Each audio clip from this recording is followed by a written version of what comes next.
Welcome to Keep What You Earn, your judgment and jargon-free zone for entrepreneurs of all levels. Get ready to learn how to scale your business, save money in taxes, and create a business that grows your wealth.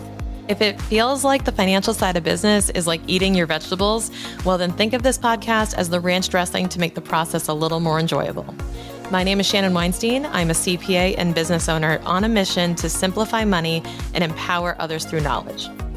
I hope this episode inspires you to take action, but remember that the information we share is for educational purposes only and is not individual tax advice.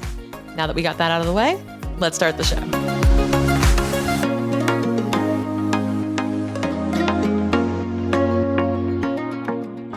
So I just got home from the grocery store and I was thinking about, especially because I'm back in the States now and I'm usually in Costa Rica, I tend to have insane waves of gratitude when I come back to the States and realize how many different conveniences we have here and the availability of certain resources that aren't as plentiful in Costa Rica. Doesn't damage our quality of life whatsoever, but coming back, it definitely makes things a lot easier to shift and to, adjust back into routine.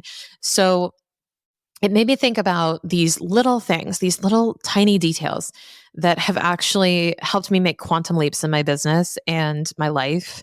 And I wanted to express gratitude for them in the form of sharing them with you, and also tell you that these are some ideas that might work for you, or maybe these are the things that you also feel guilty about implementing, which I'm going to get into, and could actually say yes to in your business and life. And by guilty, I mean, there are a lot of things that I've enabled, activated in my life and routine that some people would find to be like, oh, you pay for that? Or, oh, you do that? Like, you don't have time to go to the grocery store. You don't have time to do that. No, I don't. But even if I did, I don't want to do those activities and can refocus my attention elsewhere. And it's really important to kind of give yourself the permission that you don't need, but to focus on the things that will move the needle for you the most, to understand your priorities, understand where you should be spending your time, what your strengths are, and, not do the things that you don't enjoy doing. Now you're going to have to put up with some stuff in your early stages of business. You're going to have to do some hard things. You're going to have to wear all the hats for a little bit. But once you get to a certain place where you can unlock some of those other things, it's magical. So here are some of a few of the things that I say we because Jason and I both did this. He was a business owner as well when I started my business. And we've kind of had this in place, especially since we were married. We've always had somebody cleaning the house. We have always invested in that for two reasons. One, it saves time. Two, it helps eliminate fights. Someone doesn't clean something well enough, at least, it's an impartial third party. And, we're not keeping score. We're not keeping score of who did the bathrooms one week or the bedrooms the other week or the laundry or whatever. We do the laundry ourselves. We have someone clean the house for us every single week, whether that's in Costa Rica or here. It's a non-negotiable for us. And I think that it's something I would consider. If you think it's unaffordable, I'm telling you, make the room, go out to eat 2 less times a week. You'll be able to afford it. I promise you. And it's a game changer. So there was that. Number 2 is actually, I go pick up my groceries. I still pick them up. We can get grocery delivery as well, but I pick up my groceries and I order them online. And this is true in Costa Rica and in the States. We have that service available to us. And that's also a game changer because, the time it takes to walk the aisles, to pick out things, to look at the prices, to think about what you're going to cook, all of that. I'm like, I ain't got time for that. Not to mention driving to the store. Like, it's so much easier through the app to just make a list of what you need and it will show up at your doorstep. Like, what a great time to be alive when all of that can happen. And I actually felt guilty, number 1, paying the membership price. Number 2, felt guilty about having, especially in Costa Rica, the grocery store is, no joke, a quarter mile, half a mile from our house. I can easily walk there. I can easily drive there, but I choose not to most days because I'm like, you know what? It would be great if while I'm in my meeting, Somebody drove by, dropped off the couple of boxes of groceries, and I had everything I needed to cook, and I just had to put it away because it will save me an hour of my time between getting there, shopping, paying, and walking out. It will save me an hour of my time that I can spend working during the heat of the day, quite literally. And that's really important to me. So when you have limited time, these things become insanely valuable because you start investing back into the things that will get you more time back, even if it's a half hour to an hour. As long as you're using that wisely, it's well worth the investment. I can't imagine, not paying for that convenience. We even pay down there, especially because we go to a more expensive grocery store that does this service. I guarantee we pay a premium for the convenience and a premium for the actual product. And we are completely in alignment that we're okay with that because we would rather have the hour or 2 hours a day than and get fresh food delivered than have to spend that time, actually shopping. It cuts down to the core efforts that we need to do.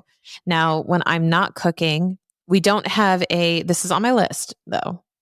It's on my list to get a private chef to come to the house a couple days a week and cook and meal prep or deliver us meals. I do have somebody in Costa Rica that I hire, and we actually did this. Like, you don't even have to wait around for a service. If you hate cooking like I do, I like cooking for myself. I like cooking single meals. I was a single girl in an apartment for way too long and learned how to cook every meal for one out there. But it's hard because Jason and I have different tastes in food. Like, he loves Asian cuisine. I'm not a huge fan because I'm allergic to nuts, and there's a lot of nuts in some of those dishes. So we have these different flavors that we like or don't like, and it's hard to match. So we find ourselves in a position where, okay, if I cook, we have to find the common denominator in what I cook, or we have to figure something out. Now, I reached out in Costa Rica and got resourceful, and I was like, hey, it would actually save me a ton of time if we could get cooking handled, because I'm spending some time cooking and thinking about what to cook and what's for dinner. Oh my God, that is a constant struggle from 4 p.m. on. So what we did, I said, if I could eliminate this, it'd be amazing. So I said, how do we eliminate that? Well, we don't have to full blown hire someone to come and cook for us. But what we can do is I reached out to my community down in Costa Rica and I said, hey, does anybody just love to cook? Anybody just absolutely love to cook and would like to cook a few extra meals and get paid for it?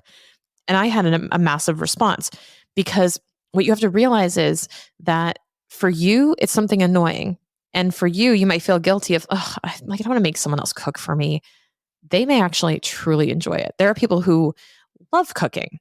I mean, people go to school for it. People start restaurants. There are people who love to cook. And if I said, hey, would you do more of what you love to do and I'll pay you for it?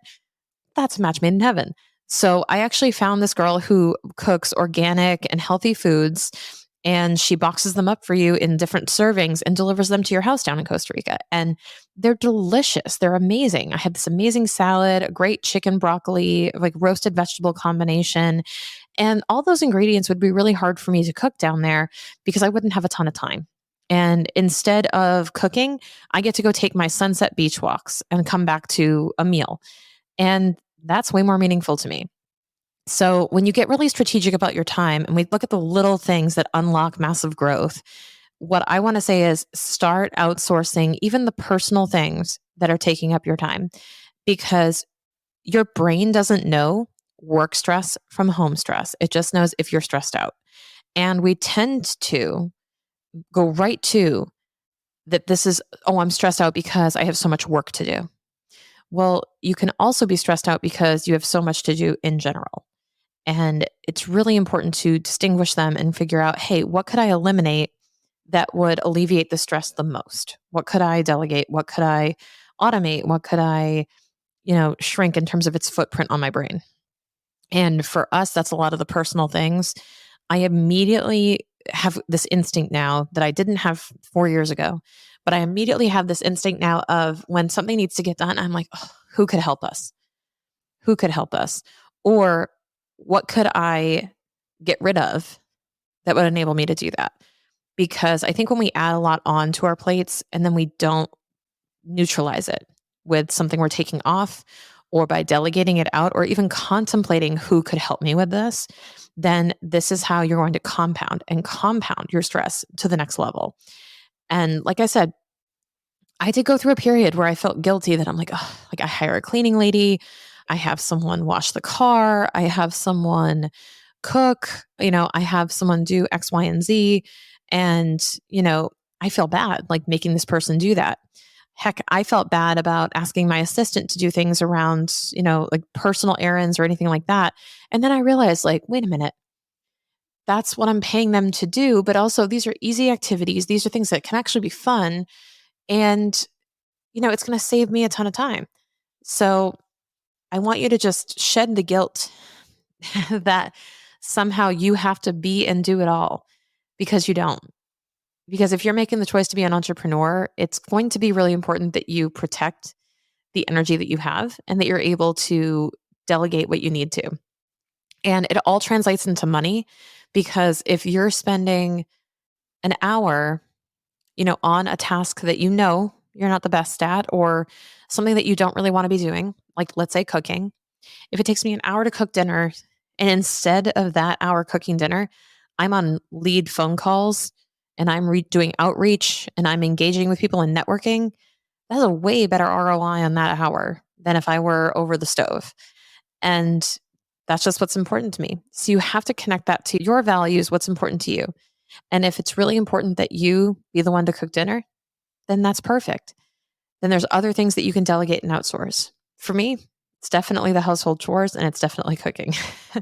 But for you, it could be something different. So I want you to get rid of the idea that you should be doing all these things and that you have some type of obligation to try to do it all. And just understand that it's okay to make choices and prioritize your time, because that's when you're actually going to be doing your best work. And that's when you're going to be showing up the best, is when you are in the zone where you know that you can perform and you can show up better for those around you. All right. I'll see you on the next episode. One of the things that holds people back from starting their business and going all in on it to grow it is this hesitation around setting it up properly or cleaning things up to make sure everything is legally and compliantly sound. Between setting up the actual business legally and knowing how to manage the money, there's a lot that can intimidate somebody and scare them into not starting. And that's why I bundled up my 5 best resources all together for brand new business owners or for anyone who's looking to clean things up.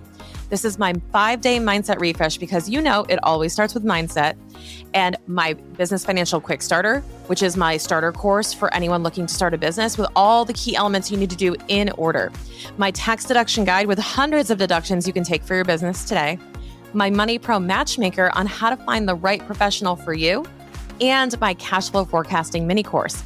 This is the ultimate Swiss Army knife. It includes tools and templates, everything you need to get started on your business successfully, or clean things up if you feel like you've fallen behind. Grab your copy right now. The Small Business Starter Kit is yours for free using the link in the show notes.